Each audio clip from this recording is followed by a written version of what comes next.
नमस्कार खुलुमबाय दिनैहाय क'क्राझार डिस्ट्रिक्टआव अल बड' स्टुडेन्ट इउनियननि बानजायनायाव मोनसे रेलि आरो धरना हाबाफारि जानानै थाङो।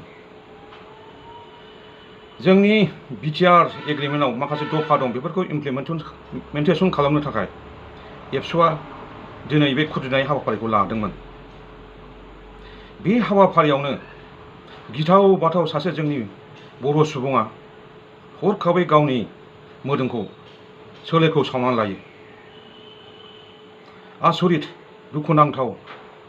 बयबो बे हाबाफारिखौ नुनानै गिनो ओंखारदों, गोजावस्रिदों। जोंबो अल आसाम ट्राइबेल स्टुडेन्ट इउनियननिफ्राय दुखु फोरमायनाय थाबाय।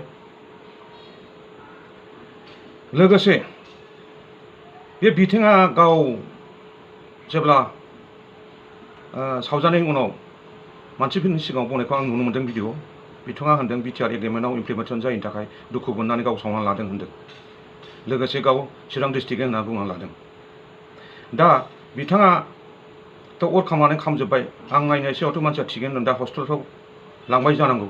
दा बिथांनि ट्रिटमेन्टखौ जोंनि बिटिसि गभर्नमेन्टआ नायगोन। लोगोसे बिथांनि मा खारनै सावना लाखो, मानि थाखाय सावखो, जोंनि डिस्ट्रिक्ट एडमिनिस्ट्रेसन लोगोसे एसपि, जोंनि दानि बिटिसिनि चिफ हाग्रामा महिलारिखौ आं गुरै खावलायनाय थाबाय। बिथांनि बे माखासे जाथाय माबोरै जाखो, माबोरै जानो मोनखो, बेफोरनि सायाव मोजाङै उदिस लानानै नायबिजिरगोन। एसेनोसै।